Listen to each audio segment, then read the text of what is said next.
Major Sinha নামটা কি মনে আছে? অবশ্যই মনে থাকার কথা, কারণ ওনার লাইফেই কিন্তু একটা অনাকাঙ্ক্ষিত কিন্তু একটা ঘটনা ঘটে গেছিল। হ্যালো ভাই বন্ধুরা, this Raju, welcome to another brand new video.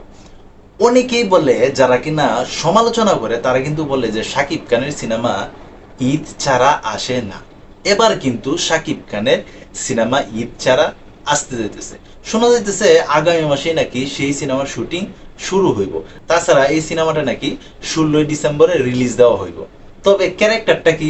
আরে ভাই, ভিডিওর শুরুতেই তো বললাম মেজর সিনহা। ইয়েস, আপনারা ঠিকই বুঝছেন।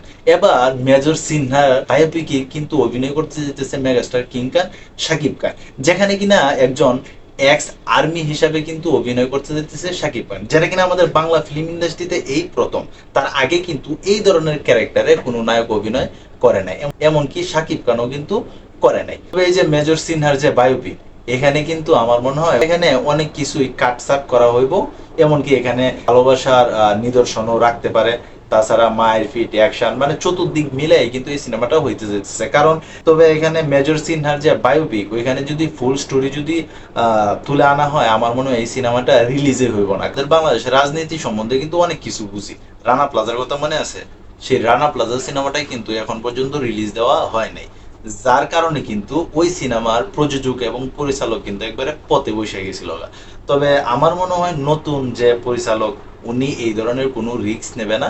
এখানে অনেক কিছু কাটছাট করার পরে এই সিনেমাটা রিলিজ দিতে পারে। আর যেহেতু এনে শাকিব খানের মতন একজন আর্টিস্ট আছে, আমার মনে হয় সিনেমাটা বিগ বাজেটেরই হইব। আর তাছাড়া শাকিব খানের লাস্ট যে কটা সিনেমা, যেমন প্রিয়তমা, তাণ্ডব, দরদ, বরবাদ, রাজকুমার, প্রত্যেকটা সিনেমাই কিন্তু বিগ বাজেটের ছিল। আর তাছাড়া শাকিব খান কিন্তু এখন আর লো বাজেটের সিনেমাতে অভিনয় করতেছে না, বিগ বাজেটের সিনেমাতে কিন্তু অভিনয় করতেছে। তবে আমার কাছে মনে হয়, বা এটা আমার পার্সোনাল অপিনিয়ন, মেজর সিনহার যে বায়োপিক, ওইখানে অনেক দৃশ্যই অনেক কাটছাট করা হইতে পারে। এখানে ভালোবাসা, প্রেম, প্রীতি এই সবগুলাই ঢুকাইতে পারে, অন্য কিছু ঢুকাইতে পারে। এটা আমার ভাই পার্সোনাল ওপিনিয়ন, আমি যতটুকু বুঝি। কারণ আমাদের বাংলাদেশের রাজনীতি তেমন সুবিধাজনক না, এটা আগেও বলি এখনো বলি। তো তোমরা যারা সাকিব খান আছো, তোমাদের কাছে কি মনে হয় এখানে শাকিব খানের যে মেজর ক্যারেক্টারটা, ওটা কেমন হইতে পারে? শাকিব খান এই ক্যারেক্টারটাকে আসলে ফুটিয়ে তুলতে পারবো? অবশ্যই কিন্তু তোমরা কমেন্ট বক্সে জানাতে পারো। এই ছিল এখনকার মতো ভিডিও। তো সবাই ভালো থাকবে, সুস্থ থাকবে, আর হ্যাঁ, কাছের মানুষটা ভালো রাখবো। ধন্যবাদ সবাইকে। আল্লাহ হাফিজ।